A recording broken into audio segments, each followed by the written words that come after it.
para retomar esto que hemos venido platicando en estas sesiones. Como les comentaba, me interesa que vayamos pues, abordándolo, que todos vayamos en la misma sintonía para que ya cuando lo retomemos en los cultivos, ya estemos claros de qué estamos hablando y qué es lo que tenemos que calcular y qué es lo que tenemos que lograr, ¿no? Entonces, así está el asunto. Gracias, colega.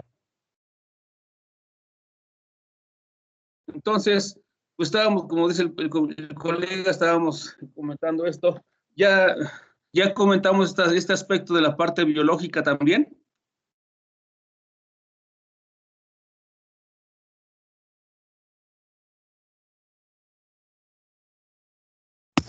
Sí, profe, nos habló un poco de la parte biológica.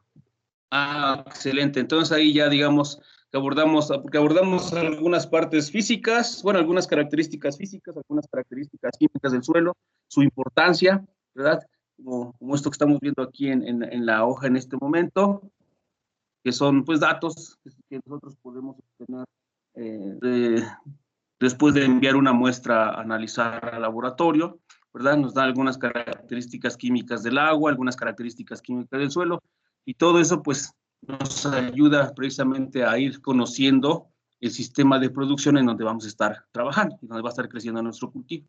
Y también hablábamos en términos generales algunas características biológicas, por ejemplo, aquí juega un papel importante en todos los aspectos del suelo, tanto en las características físicas como en las químicas, como en las biológicas, juega un papel muy importante la materia orgánica, colegas. De ahí la importancia que se le está dando, porque pues, hubo un momento en que no se tomaba en consideración o no se quería tomar en consideración la importancia que tiene la restitución, primero la reincorporación y después poco a poco ir restituyendo la materia orgánica del suelo. Porque ustedes saben, la materia orgánica del suelo cuando está presente, pues ayuda a mejorar mucho varios de los aspectos y características, tanto físicas, porque nos ayuda a hacer una mejor estructura en el suelo, ¿verdad? Nos ayuda a mejorar la porosidad, nos ayuda a mejorar la capacidad de retención de humedad en el suelo. También la materia orgánica nos ayuda a mejorar algunas características químicas del suelo, principalmente la capacidad de intercambio catiónico, y nos permite también, debido a su estructura, a su composición química, nos puede ayudar en algunos casos a reducir la actividad de algunos iones tóxicos que son perjudiciales para nuestro cultivo, particularmente me refiero al sodio. Ajá. Y también desde el punto de vista biológico, la materia orgánica se convierte en una excelente herramienta porque nos ayuda, o a través de la materia orgánica se aporta el carbono que los microorganismos requieren para sobrevivir y reproducirse, ¿no? Entonces, la importancia de tomar muy en serio prácticas de incorporación de materia orgánica, ¿no? Para precisamente ayudar en la fertilidad general del suelo, tanto en las características físicas como en las químicas y lógicamente en las biológicas, al favorecer precisamente el desarrollo de los microorganismos del suelo, ¿no? Entonces, es algo que sí tenemos que tomar muy en cuenta. Pueden ser abonos verdes, puede ser pajas, puede ser estiércoles, pero finalmente lo que nos interesa pues es incrementar el contenido de materia orgánica en el suelo para ayudar a mejorar todas esas características que finalmente contribuyen a que tengamos un buen nivel de fertilidad del suelo y por tanto los cultivos se van a encontrar en una mejor condición de desarrollo. Y pues ahora toda esta parte de los microorganismos, que ya hay insumos disponibles en la actualidad, sobre todo para y no descartemos que muy pronto vamos a empezar a manejar ya de manera comercial y bastante normal la parte de los biofertilizantes, ¿no? Para tratar de aprovechar esas bondades que tienen los microorganismos en ayudarnos a mejorar el consumo de nutrientes por parte de la planta, a partir de los procesos de los bichos o de estos bichos que solubilizan algunos elementos que se encuentran en formas disponibles y que la planta puede tomarlos, ¿no? en la parte del suelo. Además, pues de lo que ya sabemos que pueden hacer algunos microorganismos que fijan nitrógeno principalmente, ¿no? Entonces, la idea es esto, ¿no? Que nosotros podamos en algún momento del tiempo poder integrar toda esa información, poder integrar a más perfectamente esta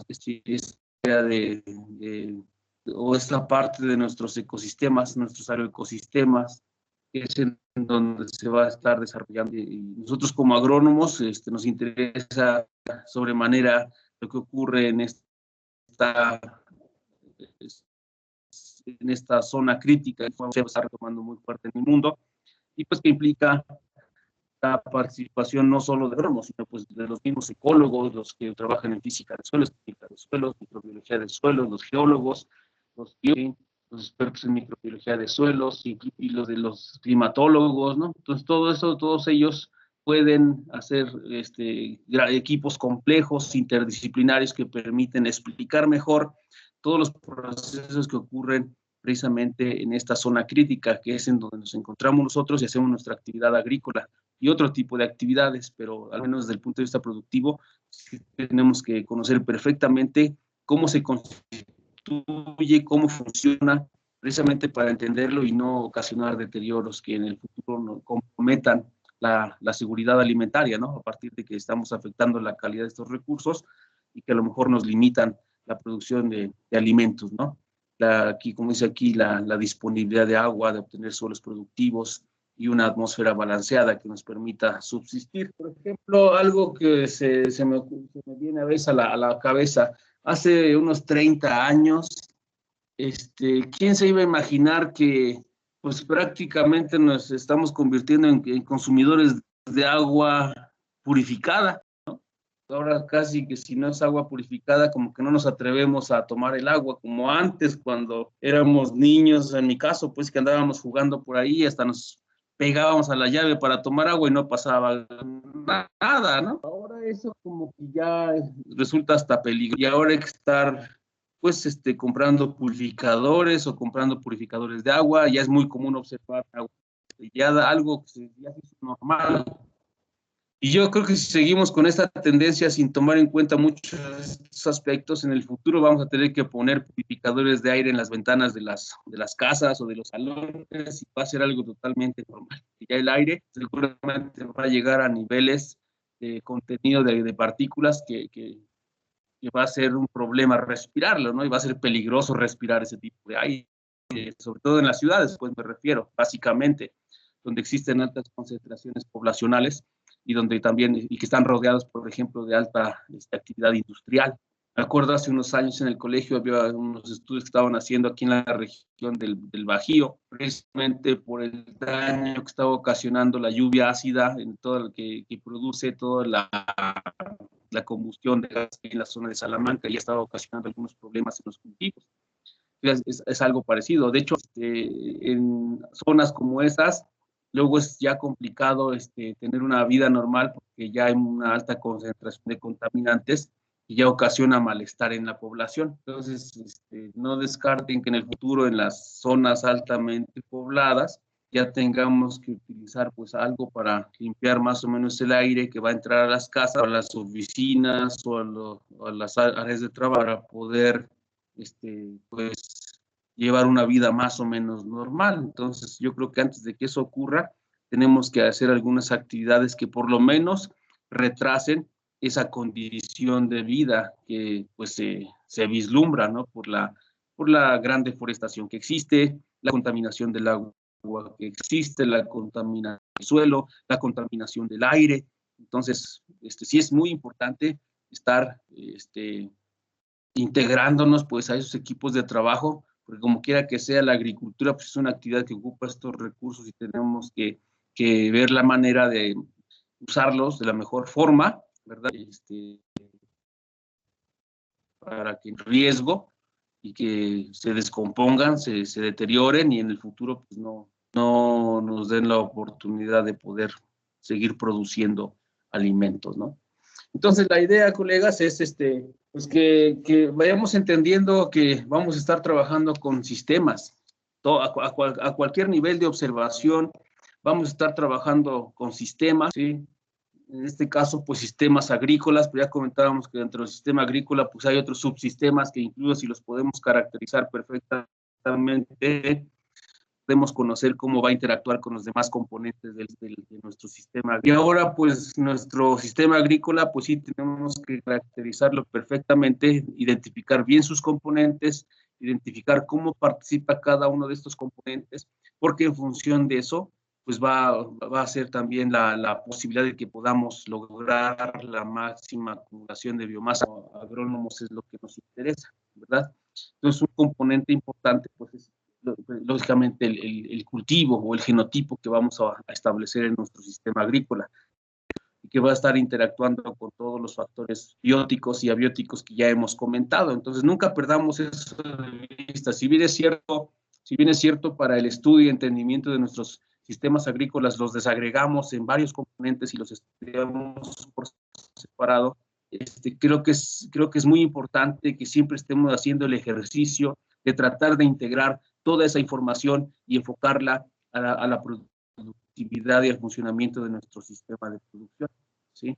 La temperatura siempre va a crear siempre va a estar interactuando con nuestro cultivo, lo que el cultivo va a tener una respuesta que nosotros podemos interpretar precisamente por el efecto adverso de algún factor, por la temperatura, la radiación, lo que ya hemos comentado, ¿no? De tal manera que aprendamos a identificar las manifestaciones de las plantas por el efecto adverso de algún factor.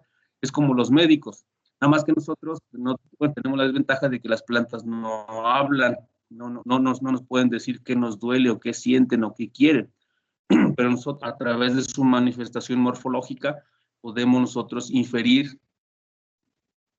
qué elemento del sistema es el que está originando ese problema, y precisamente lo podemos interpretar conociendo cómo interactúan cada uno de los componentes bióticos y abióticos del sistema sobre la expresión de nuestro cultivo. Entonces, es bien importante que conozcamos nuestros genotipos. De hecho, ya en la práctica profesional, ustedes seguramente les ha tocado cuando hacen sus visitas en los viajes de estudio a las zonas agrícolas, pues que casi siempre la gente se especializa en pocos cultivos, ¿no? Ya en la práctica profesional, pues se trabaja con los que son de cultivos, no sé, con maíces, con sorgos, con arroz, con avenas, con cebadas. Los de leguminosas, pues se especializan en frijol, en soya, qué sé yo, los de frutales, pues hay expertos en caducifolios, expertos en perennifolios, de tal manera que les permite lograr un nivel de conocimiento de las especies tan profundo que pueden sin problema explicar alguna manifestación o entender alguna manifestación de las plantas, y eso les da información precisamente para responder con una práctica agronómica que permita mejorar la cultivo. De ahí la importancia del conocimiento del genotipo. Entonces, para el caso nuestro de los cultivos hortícolas, eso cobra mucha importancia porque conocer un poquito pues, de los diferentes cultivos hortícolas que ustedes ya de alguna manera abordaron lo que son las hortalizas de fruto, ¿verdad? Que tienen ciertos requerimientos de manejo, ciertos requerimientos de riego, de fertilización, que difieren un poquito de las hortalizas de raíz que vamos a ver ahora, las de raíz y las de bulbo. Después vamos a ver en el siguiente curso que van a tomar, pues revisarán algo de hortalizas de hoja, algo de hortalizas de tallo y de inflorescencia, ¿no? Entonces, es importante, pues, porque dependiendo de la estructura de interés, los cultivos tienen cierto requerimiento tanto de los factores abióticos como bióticos, ¿no? Veamos, por ejemplo, en el caso de los cultivos de este curso, en virtud de que se explotan por una estructura que se desarrolla bajo la superficie, pues la parte de factores físicos del sustrato cobra mucha importancia, ¿no? Precisamente porque bajo ciertas condiciones estas pueden representar un impedimento, una barrera física para el desarrollo adecuado de estas estructuras subterráneas, ¿sí? Si hablamos de otros grupos de cultivos, pues seguramente también cada grupo de cultivos pues tiene sus requerimientos, tanto de factores climáticos como de factores edáficos, ¿no? Dentro del grupo de los factores, las condiciones abióticas de desarrollo. Ajá. Otra parte importante que ya hemos comentado, la elección adecuada, ya sea de la época o de la región, desde el punto de vista térmico, para el manejo de los cultivos, ¿sí? Entonces, es muy importante seleccionar adecuadamente el ciclo de desarrollo que permita el mejor desarrollo de nuestro cultivo. Estaríamos hablando de aprovechar los ciclos primavera-verano, tienen los requerimientos técnicos, principalmente el ciclo otoño-invierno. Recuerden que aquí pues varía que la temperatura y varía el fotoperiodo, ¿verdad?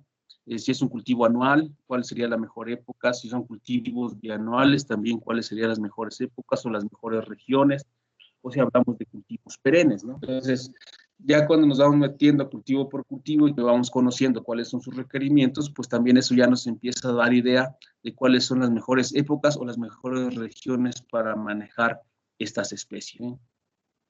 Entonces, como les comentaba, en función de la estructura de interés, pues tenemos que atender ciertas particularidades en cuanto a los requerimientos que tienen estos grupos de cultivos. De ahí la importancia, pues, de tener cierto conocimiento de las especies, ¿no? Entonces, los cultivos de hoja, pues, tienen ciertos requerimientos de manejo. Por ejemplo, aquí requieren relativamente un poco más de nitrógeno. No obstante, aquí hay que tener cuidado que el manejo del nitrógeno, pues sí, favorece una manifestación muy bonita de crecimiento y desarrollo, de turgencia y de apariencia, pero hay que tener cuidado porque abusamos de la aplicación de nitrógeno.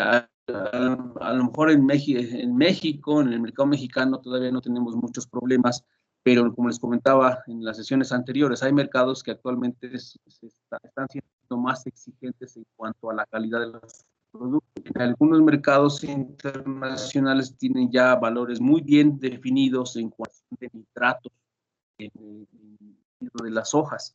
Entonces, cuando se abusa de la aplicación de nitrógeno, difícilmente les va a decir que no quiere nitrógeno. Si ustedes le ponen, va a tomar y va a tomar y va a tomar.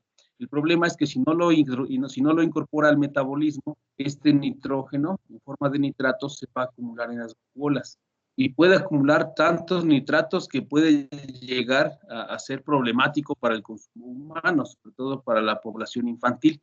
Entonces, en algunos países sí son muy estrictos en cuanto a la concentración de nitratos que se encuentra en el tejido de las hojas. Entonces, tenemos que cuidar mucho esa parte. Si bien es cierto, es un elemento que favorece la calidad, el rendimiento y calidad de los tipos, podemos ocasionar algunos desbalances. Aparte de que podemos provocar un incremento no deseado de nitratos en el tejido, podemos originar algún desbalance nutrimental y provocar que en la planta encontremos algunos síntomas, por ejemplo, de deficiencia de algunos otros elementos.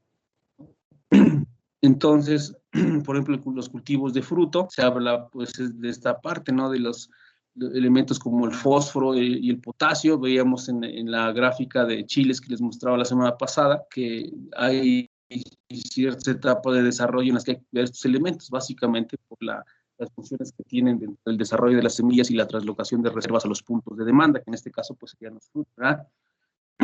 La calidad de los frutos, aquí por ejemplo el calcio también es un elemento importante en las orquídeas de frutos. Hay que tener muy presente esas particularidades de los grupos de cultivos e incluso dentro de los grupos, ya dentro de las especies, ¿no? ¿Sí? En el caso de los cultivos como les comentaba, como los tubérculos, las raíces y los bulbos que vamos a ver en este curso, pues aquí se requiere relativamente menos nitrógeno y más potasio, precisamente para favorecer aquellos procesos fisiológicos que favorecen la translocación de fotoasimilados hacia las estructuras de reserva, ¿no?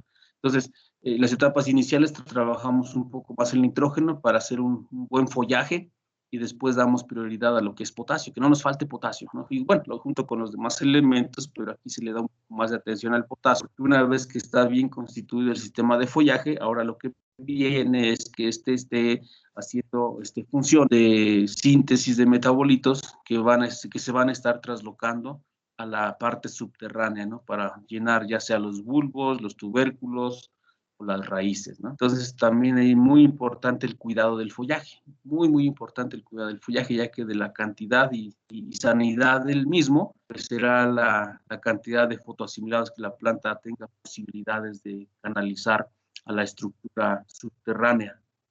En el caso de brasicas y de aleáceas, como dice aquí, requieren relativamente más azufre. Entonces, por ejemplo, en lugares en donde hay predominancia de suelos arenosos que tradicionalmente, por su bajo contenido de materia orgánica, y su textura tienden a manifestar bajos niveles de azufre en su contenido. Si no hacemos aplicaciones de azufre o de fertilizantes que contengan azufre, vamos a tener una calidad pobre de esos productos. Las grasitas, me refiero a las coles, brócolis, coliflores, ajo y cebolla. Ya que los compuestos que dan el aroma característico generalmente tienen dentro de su composición moléculas de azufre, compuestos azufrados. Tenemos que ser muy cuidadosos precisamente en determinar si los niveles de azufre en el suelo son bajos. Entonces tenemos que hacer incluso alguna aplicación o alguna enmienda de azufre agrícola previo al establecimiento del cultivo. Aparte de que esa enmienda nos puede ayudar en el caso de aliáceas, por ejemplo, a disminuir el riesgo de la incidencia de algún hongo fitopatógeno del suelo. Entonces tiene doble ventaja. Pero sí tenemos que atender mucho la oferta de azufre para el cultivo, para que cubra sus requerimientos y tengamos un producto de excelente calidad, sabor, aroma y, pues, lógicamente, rendimiento. Vamos a ver cómo se manifiesta alguna deficiencia de azufre para que en algún momento se pueda identificar, ¿no? De tal manera que el conocimiento de esa información y su manejo pues, nos permite conocer nuestra especie, nuestro cultivo, y que en interacción con todos los demás elementos del sistema pues nos va a permitir lo que ya comentábamos, ¿no? Determinar nuestras dosis, determinar nuestros tipos de riego, determinar nuestras técnicas de fertilización, cuándo hay que aplicar, y todo eso pues dependiendo del tipo de suelo y de la parte del clima. Nunca se nos olvide eso, que tenemos que tomar en cuenta todo, bueno, aparte de la situación socioeconómica que comentábamos al inicio, ¿no? Pero al menos nuestro esquema mental siempre debe estar enfocado a que vamos a trabajar con un cultivo que va a estar siempre las 24 horas del día durante todo el día en interacción con cada uno de estos elementos del sistema. Ajá. Entonces, todo puede pasar, ¿sí? De todo puede pasar. Entonces hay que estar muy al pendiente, imaginándonos cómo podríamos resolver X o Y situación, ya sea a campo abierto e incluso en ambientes protegidos, ¿no? También aquí podemos tener interacciones interesantes que tendremos que estar atendiendo, pues precisamente para tomar acciones.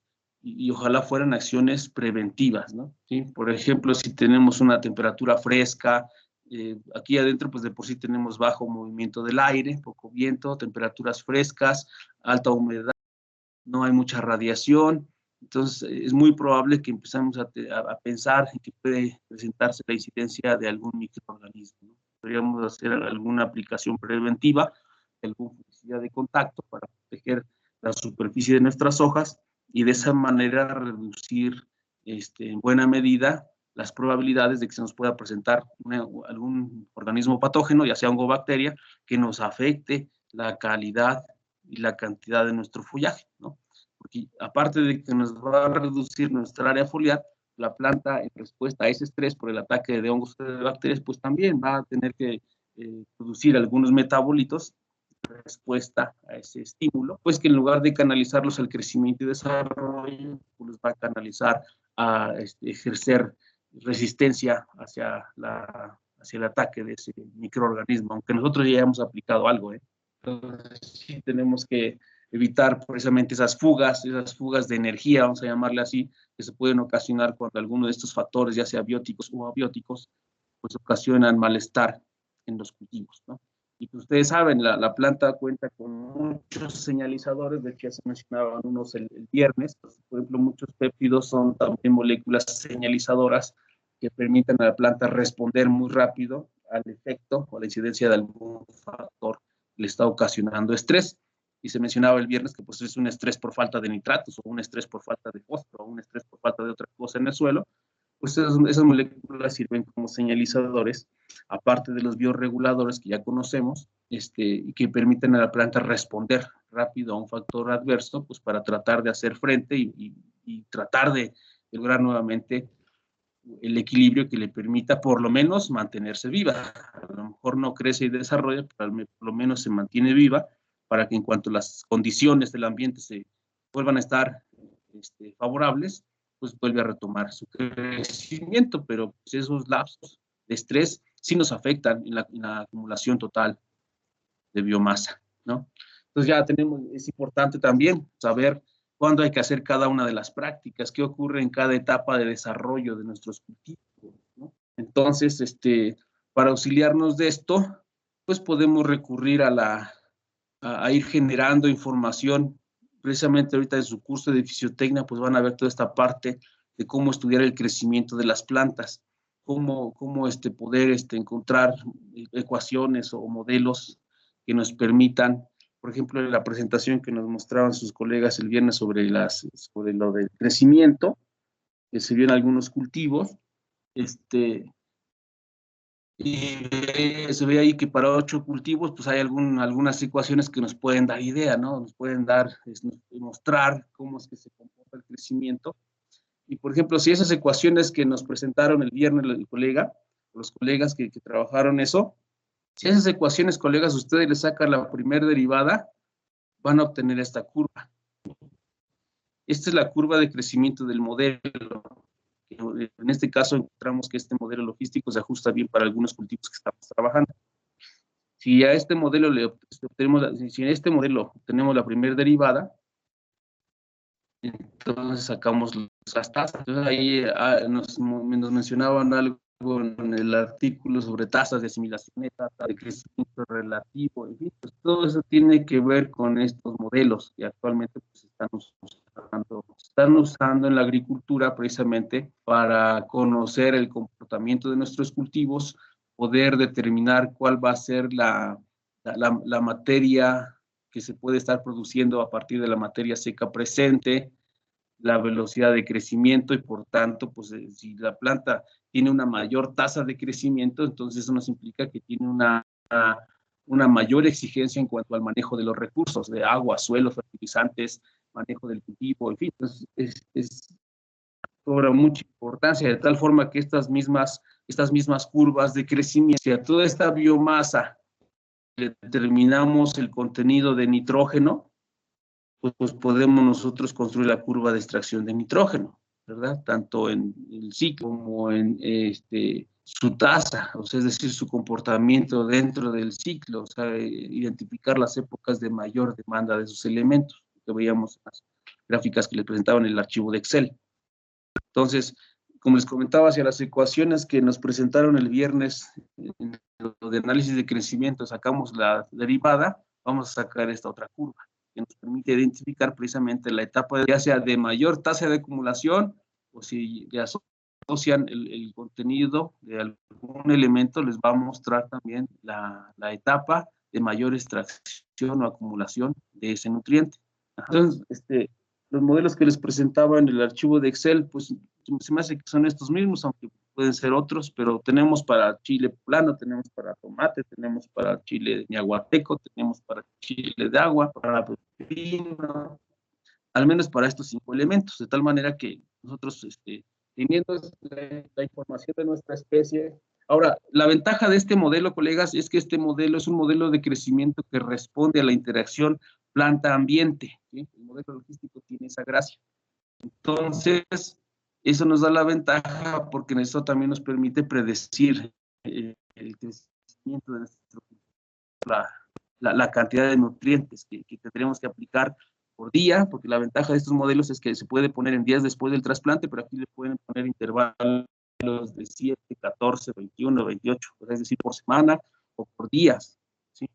O cada 3 días, va a depender. Aunque, por ejemplo, ahora las recomendaciones actuales en los sistemas de riego utilizado para cultivos hortícolas, se recomienda poner fertilizante en cada riego. Pues pongamos un poquito de fertilizante cada día. Y así se establece un poco de fertilizante cada día. Pero yo creo que es mejor decir, de acuerdo con estos modelos, póngase tantos gramos o tantos kilogramos por riego, pero ya tenemos cómo saberlo y no decir un poco. Es cierto, hay que poner fertilizante en todos los riegos, poquito, pero no hay como tener un dato que nos diga, ponga para la primera semana, los primeros 3 días coloque 1,5 kilos por hectárea, porque, como les comentaba, disponer de información es importante, la decisión las recomendaciones, pues, que tienen un sustento, en información que a su vez se obtiene pues de los estudios que hacemos en nuestros cultivos. Ajá. Entonces, por ejemplo, el otro aspecto de nuestros genotipos es conocer pues sus índices de extracción de nutrimentos, ¿no? El índice de extracción que tiene, ¿no? Y recuerden que el índice de extracción nutrimental, como les comentaba, pues está expresado en kilogramos de elemento o kilogramos de nutriente que una población de plantas debe absorber para producir 1 tonelada de producto comercial. Y aquí lo tenemos para chile poblano, NPK, que es para chile poblano, o una población de chile poblano, más o menos de unas 25,000, 28,000 plantas por hectárea, requiere extraer más o menos 3.7 kilogramos de nitrógeno para que esa población produzca 1 tonelada de fruto. Ajá. Lo mismo para fósforo, requiere 480 gramos más o menos por cada tonelada, 4 kilogramos de potasio, 2.10 kilogramos de calcio y 700 gramos de magnesio por cada tonelada. Lo mismo tenemos los datos para chile manzano, como les comentaba, lo tenemos para pepino y tenemos para tomate de cáscara como hortalizas de fruto. Y también tenemos algunos datos, por ejemplo, para cebollas, para papas, para lechugas, y bueno, lo vamos a ver también en su momento para ajo y zanahoria, ¿no? Entonces, con estos datos de índice de extracción, más el rendimiento, o sea, conociendo el rendimiento potencial de esa zona para nuestro cultivo, podemos calcular perfectamente lo que es la demanda, ¿no? Y ya también, dependiendo las características del suelo, ajustamos esa relación demanda menos suministro. Acuérdense que el suministro puede ser, más bien se debe calcular de lo que da el suelo, lo que nos puede aportar el suelo, más lo que nos puede aportar el agua. Ya comentábamos que el agua puede tener una carga importante de nutrientes, por lo menos de calcio y magnesio. En algunas regiones llega a tener nitratos. Hay regiones en el país, aquí en la región central del Bajío, en las zonas hortícolas, se ha manejado mucho nitrógeno desde hace décadas. Algunas regiones ya tienen contenidos de nitrato muy altos. Entonces, pues valdría la pena tomarlos en cuenta para no estar inyectando más nitrógeno del que de por sí ya hay en el perfil, que año con año, por la lixiviación, pues va llegando a los mantos freáticos. Entonces, sí sería muy bueno considerarlo. Aparte de que pues, ya los nitratos son una forma de nitrógeno disponible de manera inmediata. Pues por eso incluso se lava muy fácilmente. Ahí yo creo que también entraría muy fuerte los sistemas para controlar los volúmenes de agua y no permitir estar aplicando volúmenes muy altos que impliquen desplazamiento de las sales que estamos aplicando hacia las capas más profundas del perfil y que finalmente pues, van a llegar a los mantos freáticos. Ajá.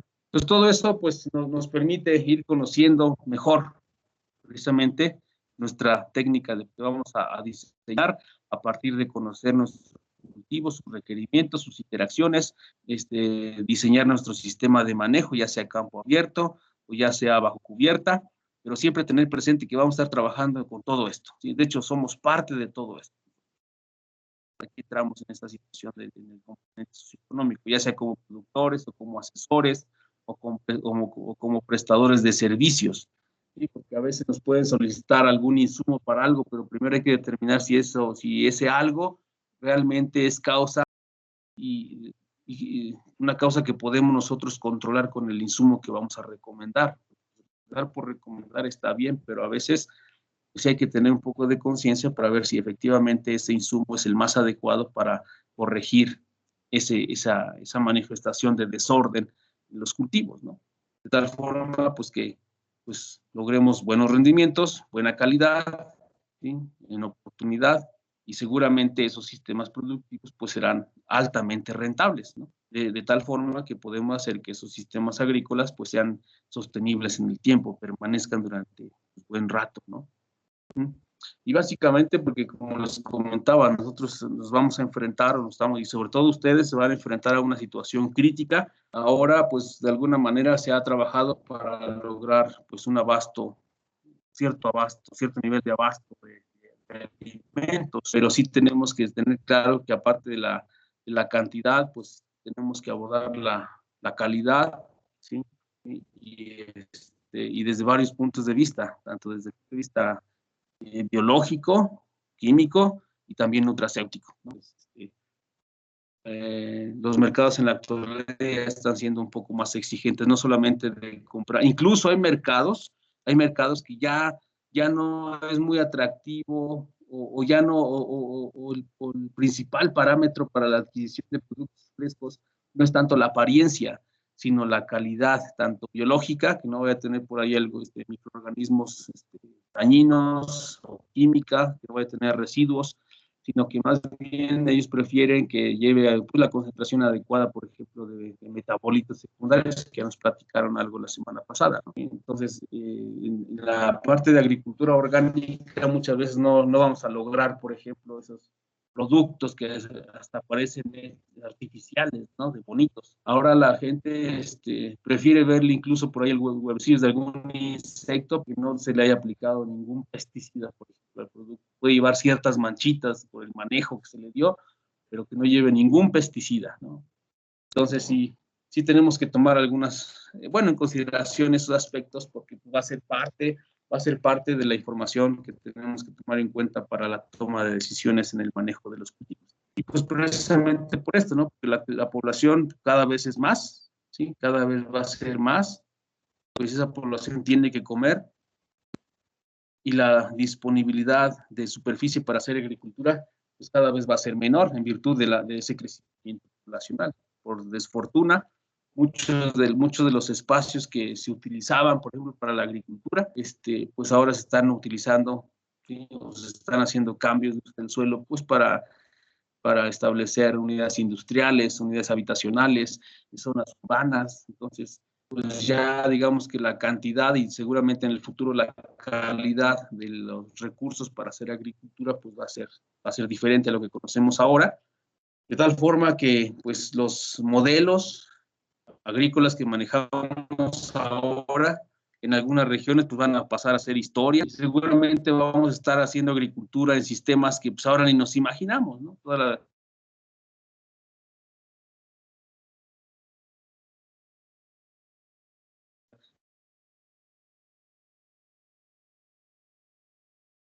Bueno, interesantes, ¿no? De cómo ya hay robots porque hay problemas de falta de mano de obra, en fin, varios aspectos que vienen muy interesantes, muy interesantes. Yo creo que conocer eso es importante porque pues nos dicta, nos da directrices de lo que tenemos que hacer ahora para que podamos ser pertinentes en los próximos 5, 10, 15 o 20 años, colegas. Porque como nos encontramos en una situación de globalización, o lo que va a ocurrir es que vamos a estar compitiendo no solamente con colegas agrónomos de México, sino de otros países. Algunas empresas que están incursionando para hacer agricultura, pues están trayendo a su propia gente. Entonces hay que estar muy al pendiente de eso. Ajá, hay que estar viendo qué están haciendo otras instituciones, qué están haciendo otros centros de investigación que tienen relación con la agricultura. Entonces tenemos que estar muy al pendiente, tenemos que estar vigilando qué hace nuestra competencia, porque hace 50 años, 40, 30 años, la universidad prácticamente era de las poquitas que enseñaban agronomía en México. Ahora hay muchísimas escuelas que enseñan agronomía. Entonces, cada vez la competencia pues es mayor y además hay que agregarle la competencia que empieza a llegar del extranjero. Entonces tenemos que tener muy en cuenta eso, pues para que tengamos un área o más bien un espacio de oportunidad en el futuro, ¿no? Entonces, básicamente eso es lo que me interesaba que comentáramos. No sé si tengan alguna pregunta, colegas.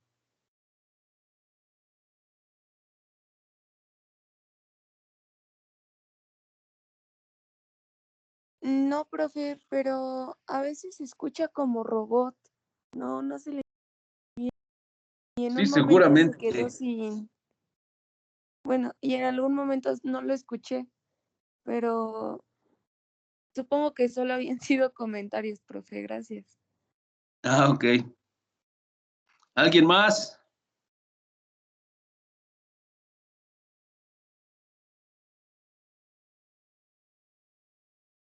Profe, no entendí muy bien la parte del cuadrito que nos puso de extracción de nutrimentos por los cultivos. O sea, ya ve que nos puso una cantidad por cada elemento. Sí, ¿Esa cantidad es lo que extrae cada planta o cómo, profe? No a entendí muy ver, bien esa parte. lo vemos de nuevo. Déme chance, lo vemos de nuevo.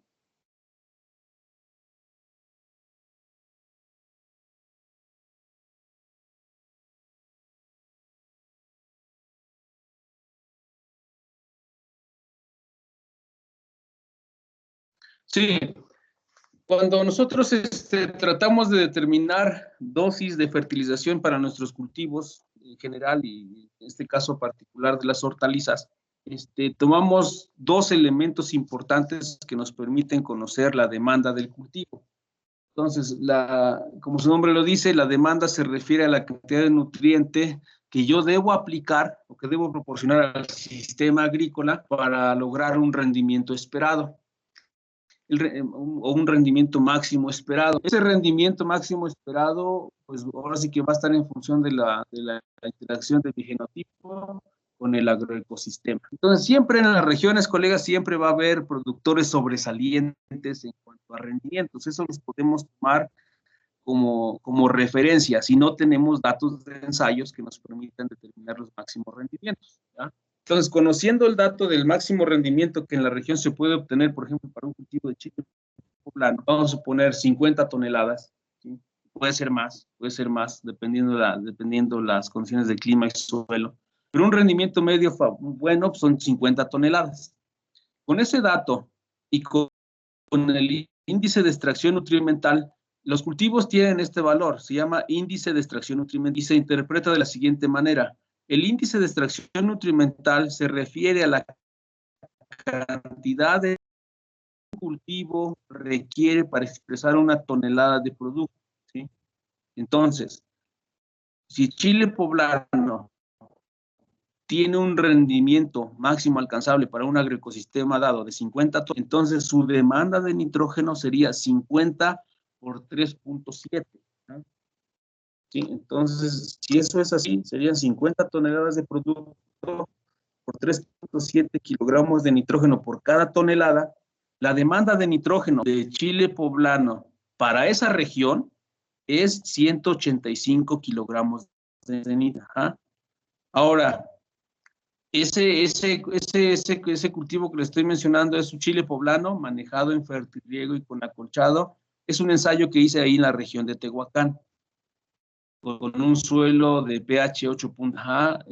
Y condiciones de agua también un poco adversas, hasta 8.5 de pH. Pero ahora imaginémonos, por ejemplo, un suelo como en la región del Bajío, que tiene un pH cercano al neutro. Es un suelo de textura franco-arcilloso, con una capacidad de intercambio catiónico de 30 en primavera-verano, con riego por goteo y acolchado. ¿Cuál creen ustedes que va a ser el potencial productivo para el mismo híbrido de Chile? ¿Más o menos que ahí en Tehuacán?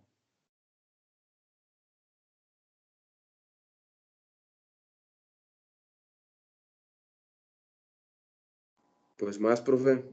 Exactamente. Vamos a poner 70 toneladas. Entonces ahí mi demanda, en lugar de 185, mi demanda de nitrógeno van a ser 70 por 3.7 kilogramos. Mi demanda ahora para esa región y para ese cultivo van a ser 259 kilogramos de nitrógeno. Entonces, con estos datos de rendimiento máximo alcanzable en función del ambiente y del índice de extracción nutrimental, podemos nosotros diseñar una dosis de fertilización para cada condición. De hecho, de eso se trata. Sí, porque imagínense que yo veo que en el Bajío usan la fórmula 260, qué sé yo, o 260 kilogramos de nitrógeno para chile poblano. Y quiero aplicar esa misma dosis aquí en Tehuacán, donde el potencial productivo cuando más es 50 toneladas. Pues sí, la puedo aplicar, definitivamente. Aplico y es como 70 kilos más, ¿no? 74 kilos más respecto de ahí de lo que podemos aplicar o debemos aplicar en Tehuacán. Que por más fertilizante que le pongamos al cultivo, pues ya no va a dar más de 50, pero ya aplicamos 70 kilogramos más de nitrógeno. Eso quiere decir que ese elemento que compramos, que gastamos en su aplicación, que no se va a aprovechar y que se va a quedar en el sistema y que potencialmente se va a convertir en un contaminante. Estamos perdiendo dinero, estamos contribuyendo a la contaminación y vamos a incrementar los costos, no vamos a poder recuperar por la venta del producto. Entonces estamos haciendo ineficiente el uso de los recursos en ese sistema de producción. Por eso lo ideal es calcular una dosis de fertilización para cada cultivo, para cada región agrícola, porque cada región agrícola permite un potencial productivo a los cultivos. Por ejemplo, otro ejemplo que igual ya manejaron ustedes, que es tomate de cáscara. Si ustedes manejan tomate de cáscara, por ejemplo, acá en la región de la escuela, aquí en Texcoco, ¿cuál puede ser el potencial productivo aquí en Texcoco? ¿Cuál puede ser el potencial productivo otra vez, por ejemplo, allá en Sinaloa, con lo que les acabo de describir? Es un clima bastante favorable, es un clima pues templado, cálido más bien, pues que está casi a nivel del mar, pero pues está más al norte, es un clima bastante suave. El suelo es muy bueno también, o sea, son toda el valle de Culiacán, el Valle del Fuerte, son suelos que tienen varios metros de profundidad, una buena carga de arcilla, tienen un buen nivel de también de 30 o más, disponen de agua de excelente y de tecnología. Entonces ahí se puede sacar, no sé, 60 toneladas, 50 toneladas de tomate de cáscara, ¿ja? Mínimo 40, 45. Aquí en Texcoco, ¿cuánto creen ustedes que se puede sacar? Y ese mismo material lo llevamos, por ejemplo, a una zona de temporada. El mismo material incluso, el mismo genotipo. Su potencial productivo, pues también va a ser muy diferente. Entonces tenemos nosotros que calcular una demanda específica para cada zona, para ese material, y eso lo logramos conociendo el valor del rendimiento máximo alcanzable para ese agroecosistema y el índice, bueno, tomando en cuenta el índice de extracción nutrimental. Entonces, con eso nosotros podemos calcular una dosis específica para cada cultivo y para cada sitio, ¿sí? O sea, tenemos que hacer trajes a la medida ahora. Y lo mismo ocurre pues con el manejo del agua. Como cada suelo tiene sus características propias de constantes de humedad, también el manejo del agua tiene que ser pues propio para cada sitio. Lo mismo que las dosis de fertilización. La técnica de fertilización pues también es diferente dependiendo del sitio, e incluso dependiendo de la técnica. No es lo mismo aplicar esa dosis para un sistema de riego por goteo que para un sistema de riego rodado, ¿no? Entonces, sí tenemos nosotros que ser muy cuidadosos en atender todos esos detalles, porque tenemos que diseñar un programa de manejo, una técnica de producción para cada cultivo, para cada sitio específico. Ahora, sigamos con el mismo ejemplo del chile poblano. Hagan de cuenta que se encuentran en Guanajuato o en Sinaloa con ese tipo de suelos que son muy productivos y pues de rápido pues se llevan la fórmula que se aplicó aquí en Tehuacán, de 180 kilogramos de nitrógeno como demanda en lugar de 200 y tantos. Entonces le van a aplicar una dosis de nitrógeno a ese cultivo que le va a impedir expresar las 70 toneladas, por más que le hagan, pues ¿de dónde? Si no están los nutrientes necesarios. Entonces ahí estaríamos subutilizando el potencial productivo de nuestro genotipo. De ahí la importancia de calcular para cada sitio las dosis específicas, ¿sí? Porque todo eso va a depender precisamente de la interacción genético-ambiental, ¿sí? Entonces todo eso tenemos que, y para eso sirven estos datos, colegas. Estos datos se llaman índices de extracción nutricionalmente, se abrevia como IEN. Y eso, pues, hay varias fuentes donde los pueden encontrar. No sé si tengan a la mano el libro de Floria Berch.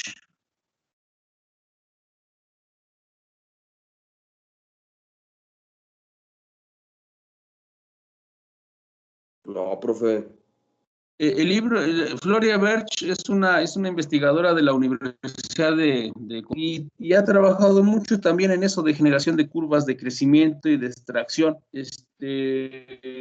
Y pues viene para un montón de cultivos ahí. No viene así como tal.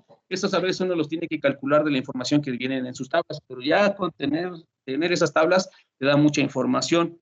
Entonces, les voy a compartir ese libro. Tengo una versión más o menos reciente, para que lo puedan consultar en algún momento de necesidad. Que viene para cultivos hortícolas, para hortalizas, para cultivos de grano, frutales, viene incluso para cultivos de flores. Entonces, la investigadora se llama Floria Berch. Digo, por si quieren consultar por ahí, ella tiene algunas publicaciones de artículos, es profesora ahí en la Universidad de Costa Rica, y tiene ese libro, sí, y está bueno ese libro. A ver, déjenme ver si puedo rescatar aquí al menos la portada para compartírselas.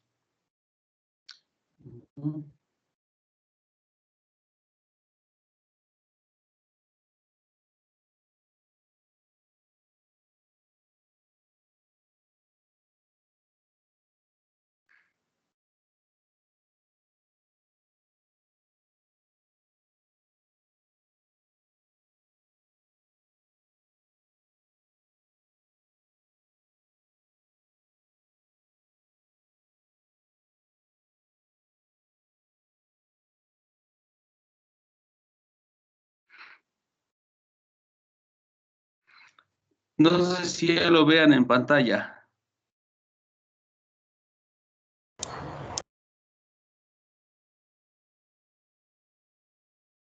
No, profe, yo no lo veo. No, no se ve. No, profe, todavía no.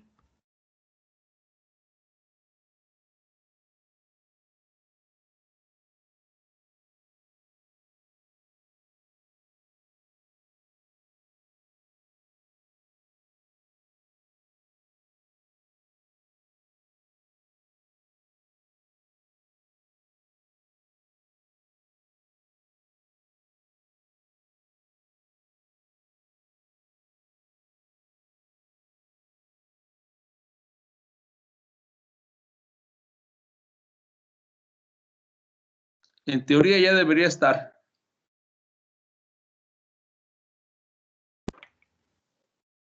Sí, ya se ve. Ya, profe. Sí, ese es el libro. Así se llama Absorción de nutrimentos por los cultivos y es de Floria Berch y es de bueno, es miembro de la Asociación Costarricense de la Ciencia del Suelo.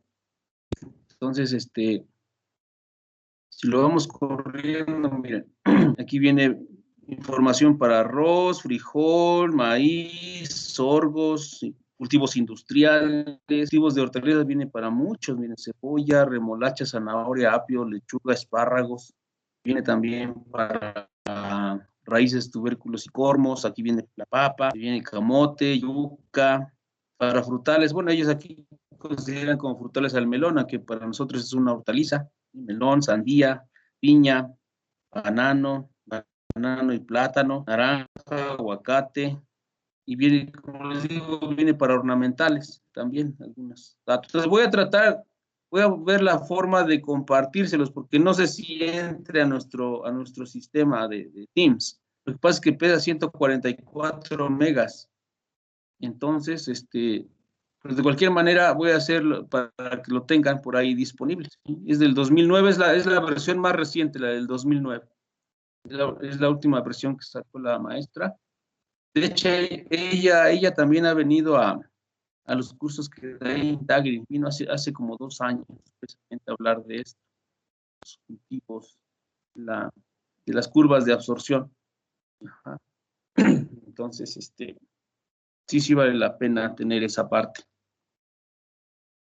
Muy bien, colegas, pues no sé si tengan algún comentario, alguna pregunta de esta parte. Es la parte general, la parte que me interesa que abordáramos, porque eso simplemente lo vamos a ir retomando ya un poco más rápido en los cultivos. Pues me interesaba pues que manejáramos más o menos los mismos conceptos, ¿no? Entonces, las mismas, que más o menos se entendieran la forma en que se propone pues el manejo de los cultivos hortícolas. Seguramente habrá más formas. Esta es una manera, pues, que pensamos que es algo que puede contribuir al mejor aprovechamiento de los recursos, los cultivos hortícolas, ¿no? Sobre todo los genotipos. Entonces, pues no sé, si tienen alguna pregunta, algo. No sé si quedó claro, colega Ávila, lo de los elementos. Sí, profe, sí lo entendí. Profe, otra cosa, pues lo puede subir a Drive y nos comparte el link y ya de ahí lo podemos descargar, profe, también. Órale, pues. Sí, yo creo que sí, yo creo que sí, porque sí está bueno el libro, digo, al menos podemos tener una primera aproximación de información que luego se requiere en el campo. Ajá. Ahora, todo esto que luego les platico de los cálculos y de las fórmulas y que de los modelos, todo eso, pues generalmente uno lo que hace es trabajo, todo eso es trabajo de gabinete, todo eso es trabajo de gabinete. Finalmente con el productor pues ya nada más llegas con una hojita de recomendaciones, ¿no? Para la primera semana esto, la segunda semana esto, la tercera semana hacer esto. Sí, porque no, a ellos no les interesa todo ese desarrollo teórico que haces para lograr tus recomendaciones, ¿no? Eso es de nosotros. Y bueno, si le interesa a él, pues se le comparte, ¿no? Pero generalmente no le dan mucha importancia. A ellos lo que les interesa es el hacer, el de ya hacer, ¿no? Entonces, y lo otro, todo el desarrollo, el análisis, pues es responsabilidad de nosotros, precisamente porque tenemos un poquito más de herramientas, ¿verdad? Metodológicas y técnicas, pues para poder diseñar esto, ¿no? ¿Sí? Y ya complementado con la experiencia de ellos, pues generalmente se logran muy buenos equipos de trabajo, se los digo por experiencia. Hace años que iba con esa gente, pues, o sea, hubo tanto buen entendimiento y sí se aplicó la gente que después ya sabía que algunos de ellos daban asesoría, ¿no?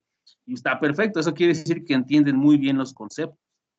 Entonces, pues eso está muy bien. Ya después nomás prácticamente te conviertes en consultor de que te preguntan sus dudas, sí, muy, muy específicas, ¿no?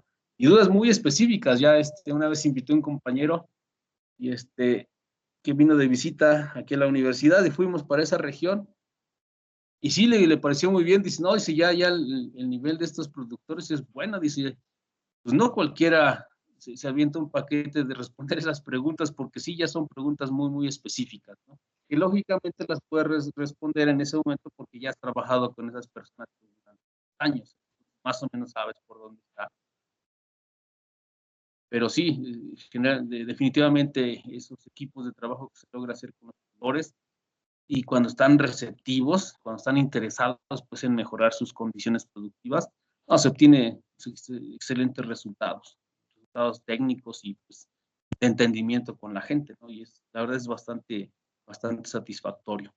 Y pues seguramente eso les va a tocar a ustedes en el futuro, en sus regiones o en sus áreas de trabajo cuando les toque ejercer esta actividad, que por cierto es muy padre, ¿no? Okay. Y sí, me doy la tarea de subir el enlace en Drive para que lo puedan descargar. Muchas gracias, profe.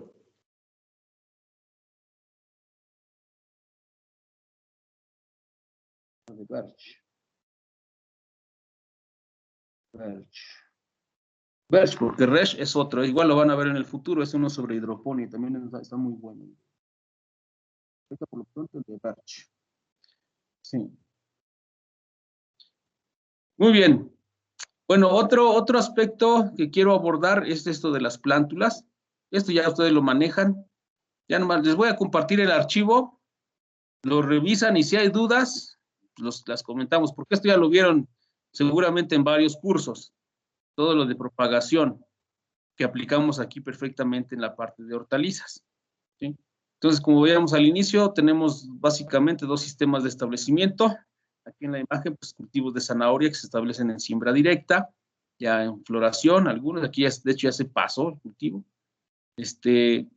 Y tenemos todos los sistemas de trasplante, ¿no? Tanto en suelos como en sustratos. Entonces, para eso se requiere hacer plántulas.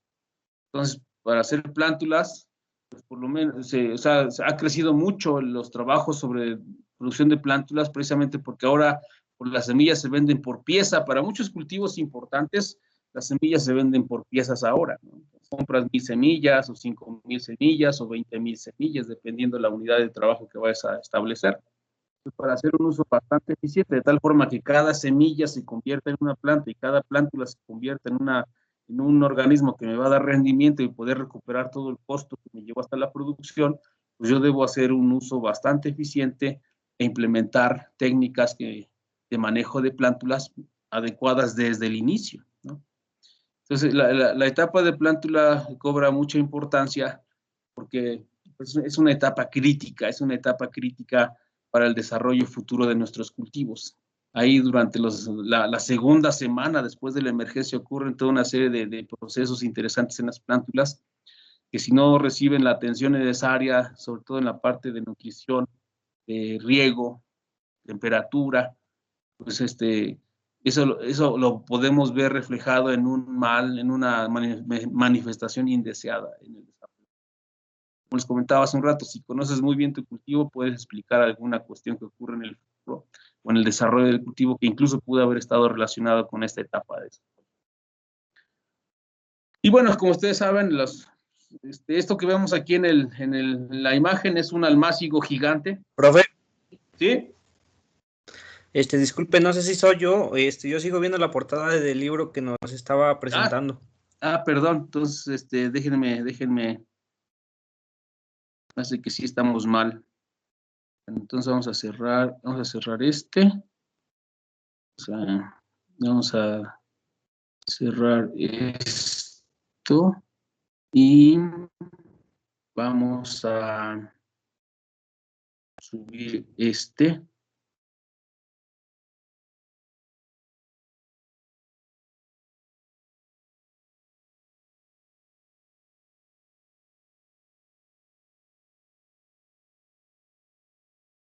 ¿Ya llegó lo de Plántula? Sí, profe. Sí, Ya, profe, gracias. Sí, profe. Sí, pero no, Gracias. una disculpa, una disculpa. Entonces, como les comentaba, aquí en la imagen un cultivo de zanahoria de siembra directa, que es uno de los métodos que utilizamos para establecer nuestros cultivos. Esto es aquí en una región de Tlaxcala, hace unos años que iba para allá, una gente que estaba haciendo zanahorias. Aquí ya un cultivo ya casi pasándose, todavía está a tiempo de cosecha, pero ya vemos la emisión de algunas flores, ¿no? Inflorescencias, pues. O el trasplante, ya sea en sustrato o en suelos, pues eso implica, como les comentaba, el manejo de las plántulas, ¿no? Entonces ahora la semilla de los cultivos se ha convertido en un insumo pues, bastante costoso, ¿sí? Como ustedes saben, en el caso de las hortalizas de fruto, hay semillas que pueden costar hasta más de $1 por semilla. Entonces, imagínense, pues, que eso quiere decir que cada semilla que yo compro de ese material, cada una, pues de entrada ya representa un costo importante. Pues va desde $1, $5, $10, como les comentaba, hasta $20, ¿no? Para algunos materiales de pimientos, ¿no? Algunos materiales de jitomates, algunos pinos, ¿no? Entonces, cada semilla, pues ya es un costo, ya representa un costo. Imagínense cuántos kilos de producto debo asegurar en esa planta, pues para poder pagar la semilla, todo el proceso de plántula y todo el manejo después de la plántula. Entonces, cada plántula, cada semilla, pues debo asegurar que sea una plántula de buena calidad y cada plántula debe asegurarme el establecimiento exitoso de mi cultivo precisamente para llegar a producción. Ajá. Entonces yo debo hacer pues, un excelente uso de este material que es caro. Generalmente hay materiales que todavía pues, se venden en kilogramos, se pueden comprar en libras, en kilogramos. Generalmente son variedades y de menor costo. Pero aún así tenemos que hacer un uso eficiente de este recurso, de este insumo, porque sí representa una parte importante de los costos de producción. Entonces, cuando hacemos almácigos, como les comentaba, este es un almácigo gigantesco para cebollas. Entonces, esto es 1 hectárea de almácigo, son varias hectáreas de almácigo, ¿sí? Entonces, aquí se observa, bueno, está establecido en suelo, aquí observamos pues las camas de siembra, aquí se procura que pues, el suelo esté perfectamente nivelado porque aquí el riego es raro. Imagínense, tenemos que asegurar una excelente distribución de la humedad para más o menos tener un buen crecimiento de nuestro cultivo. Aquí después obtenemos las plántulas para llevar al campo, o a veces también este tipo de sistema se usa para, en el caso de cebolla, para la producción de bulbillo, ¿sí? Que comentábamos hace unos días. Tiene sus desventajas como todo. Lo mismo las plántulas tienen sus ventajas. Y aquí la ventaja es que, bueno, se conserva y casi íntegro el sistema de raíces. Bueno, la desventaja, pues, es que es costoso. A veces la infraestructura que se requiere es costosa. No obstante, ya en la actualidad hay empresas de invernaderos que se dedican exclusivamente a la maquila para la producción de plántula. Entonces, simplemente uno lleva la semilla y solicita el sustrato en el que uno quiere que se maneje la semilla incluso el número de cavidades por charolas para producir mi plántula, y ya te cobran el servicio, ya no es necesario tener ni las charolas, ni comprar el sustrato, ni tener una estructura de protección y de riego, ¿no? Aquí, por ejemplo, en suelo podemos nosotros colocar túneles. Si no tenemos tantas camas de siembra, si nuestra unidad de producción no es tan grande, aquí pues eso es porque se llevan al campo decenas de hectáreas, ¿no? Pero si yo tengo unas 3, 4 hectáreas, puedo hacer mi almacigo en suelo con unas cuantas camas de siembra, a las cuales pues, yo les puedo poner un túnel para mejorar las condiciones de temperatura. Ajá. De cualquier manera, pues, el objetivo, ya sea en almacigo en suelo o en el objetivo es lograr plántulas de calidad. ¿Qué es una plántula de calidad? Pues es aquella estructura que nos garantiza el establecimiento del cultivo y que permite su posterior desarrollo en el sitio donde va a crecer, ¿no? El sitio definitivo de desarrollo, que es el campo en este caso. Casi siempre las plántulas se manejan o se producen en un ambiente distinto, ¿sí? Entonces, como les comentaba, es importante las características de la semilla. Les recomiendo siempre, de preferencia, que compren semilla certificada, colegas, que venga en su envase, que traiga su fecha ahí todos los envases tienen la fecha en que se hizo la prueba de germinación. Entonces, deben comprar semilla de por lo menos un semestre, ya por mucho un semestre tenga de antigüedad la prueba de germinación. ¿Sí? Porque a veces no nos fijamos en la etiqueta y luego encontramos ofertas que el 2x1 sí, pero chequen la germinación, puede ser que ya tenga más de un año y ya el porcentaje de germinación va a estar tan disminuido que de nada sirve comprar 2 unidades en lugar de una. Ajá. O puede tener más tiempo. Es también un riesgo que a veces se corre cuando se compra la semilla a granel, que no tenemos chance de ver la etiqueta de qué casa es, cuándo se hicieron las pruebas de germinación, qué porcentaje de germinación tiene. ¿Sí? Siempre en las etiquetas tenemos que revisar eso, la pureza, el porcentaje de germinación y la fecha en que se hizo la prueba, ¿sí? Porque si ya es muy atrasada, es muy probable que ya tengamos un porcentaje de germinación pues, disminuido, ¿sí? Entonces, bien importante esa parte. Luego pues ya de nosotros depende ya manejar las condiciones de humedad en el sustrato, ¿sí? Otra vez, ya sea el suelo en el sustrato, tenemos que saber qué características físicas, químicas y biológicas se tienen, de tal manera que garanticemos una buena retención de humedad y buena aireación, y no tengamos problemas de presencia de sales indeseables o químicos indeseables, o la presencia de algún patógeno, ¿sí? Entonces, biológicamente nuestros sustratos, ya sea suelo o sustratos comerciales, pues debe ser estéril de preferencia. Si usamos suelos, podemos esterilizar y luego inocular con microorganismos benéficos, ¿sí? Ya sea con tricodermalmente, se puede hacer.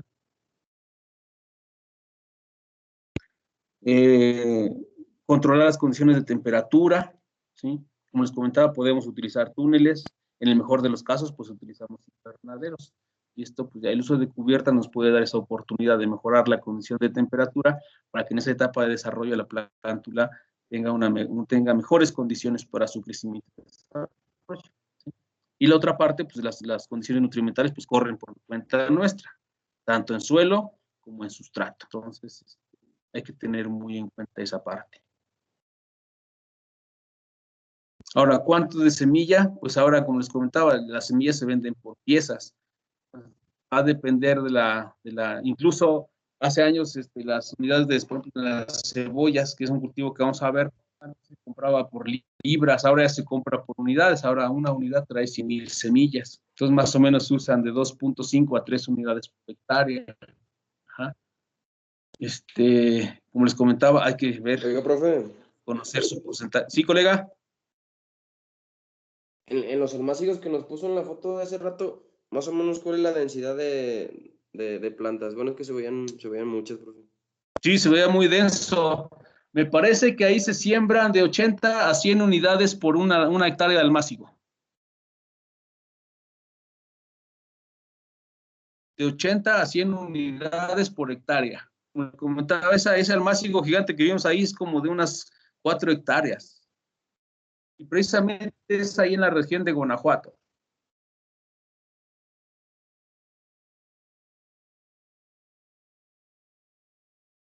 Gracias, profe.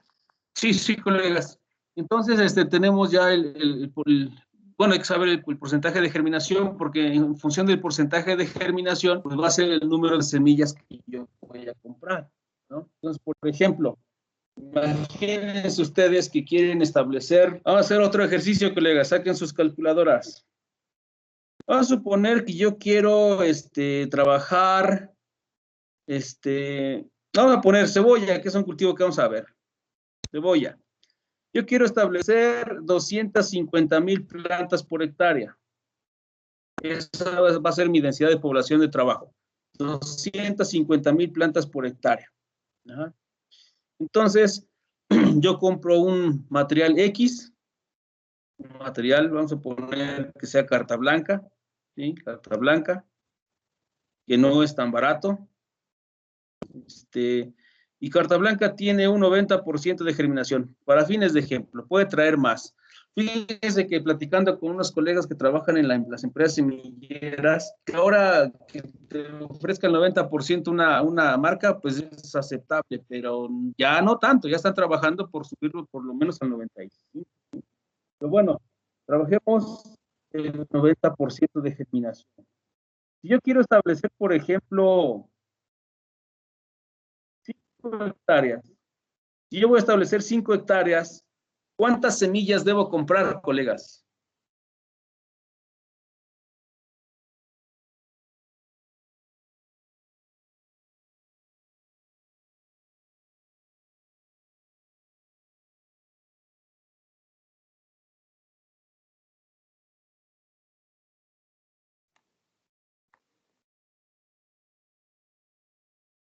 Profe, no sé si lo hice bien, pero me sale 1,125,000. Dijo 5 hectáreas, ¿verdad? 5 hectáreas, sí. Ajá, 1,125,000. Lo voy a hacer otra vez.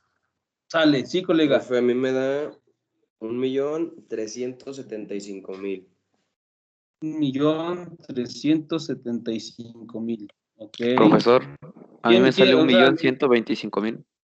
y 1,125,000. A ver, ¿quién me dio su nombre? ¿Quién dio su cifra ahorita de 1,125,000? Pues fui yo, Andrea y Aguirre. Eso, Andrea y Aguirre. 1,375,000, ¿quién me dio? Ávila Torres. Ávila, profe. Ávila, ok, gracias. A ver, continúen calculando, colegas, y ahí vemos. Profe, a mí me dio 1,388,888. Ok, Sí, a mí igual también me dio lo que acaba de decir la compañera. A mí también, profesor.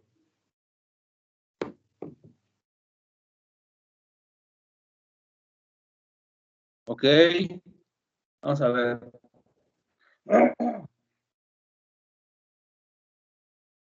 Entonces, ¿a quién le dio 1,388,000? A Sánchez Telles, profesor. Sánchez Telles, y alguien más dijo, va. Jerónimo, profe, Jerónimo Bernabé. Sí, Brambila Jerónimo. también. Jerónimo y Brambila, ok. De acuerdo, entonces miren, vamos a hacer lo siguiente. Les comentaba que la semilla tiene un 90% de germinación. Eso quiere decir que de 100,000 semillas solo va a germinar 90,000 semillas, ¿verdad? Entonces, si yo voy a establecer 5 hectáreas y yo quiero que mi densidad de población sean 250,000 plantas por hectárea, el número de semillas totales que yo quiero tener ahí en esas 5 hectáreas, 1,250,000 plantas, ¿de acuerdo? Entonces la pregunta es, ¿cuántas semillas requiero yo para tener 1,250,000 plantas? Ajá. Entonces, una forma de corroborar si mi dato es correcto es que yo multiplico el 1,250,000 por 0,9, que es el 90% de germinación.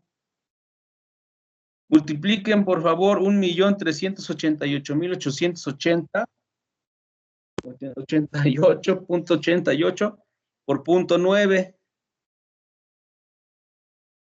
¿Cuánto les da? 1,125,000. 1,125,000. No puede ser. Bueno, otra vez, vayamos por... Yo requiero tener en mis 5 hectáreas 1,250,000 plantas, ¿sí o no? Para empezar. Son 250,000 plantas que yo voy a establecer por hectárea. Eso por 5 hectáreas. Entonces, yo requiero 1,250,000 plantas. Ajá.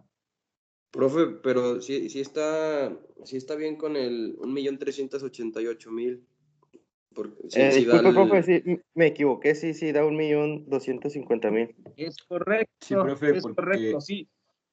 digamos que el 1,388,000 es como el 90%, entonces con regla de 3 también queda, profe. También queda, exactamente. Entonces, miren, aquí para rápido, lo que podemos hacer es lo siguiente. El 1,250,000 plantas que yo requiero que estén en mis 5 hectáreas representa el 90% de germinación.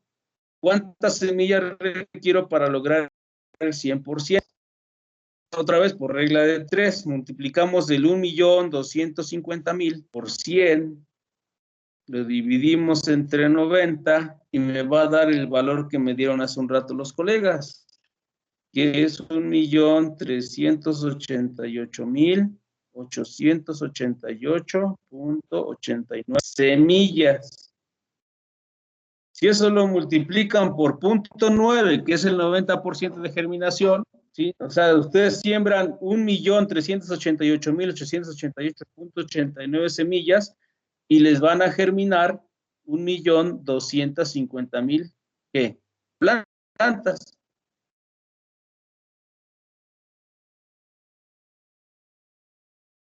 Entonces, a veces cometemos el error de que le agregamos el 10%. Ajá. Le agregamos el 10%, pues serían, ¿cuánto sería? 1,250,000 más el 10%, sería 1,300,000. Nos va a faltar un poco de plántula, nos va a quedar una superficie sin plantar, eso no puede ser.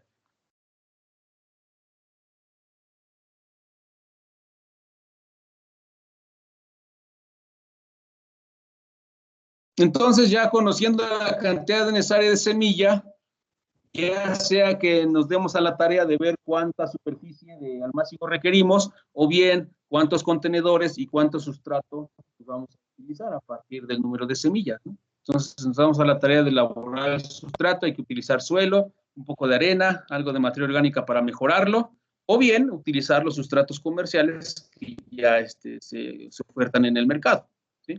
Entonces, de esa manera, y vamos a seguir haciendo algunos cálculos más adelante, y también para los riegos, qué sé yo. Entonces, por lo pronto, pues ya prácticamente se nos acabó el tiempo el día de hoy. Vamos a dejarle aquí, y Profesor, sí. nada más para comentarle que la compañera Llanos Amador Leticia no pudo conectarse por problemas de internet, bueno, de su conexión. Ah, ok. A ver, permítame, qué bueno que me dice. Entonces, Llanos Amador. Ok, entonces, vamos a ver.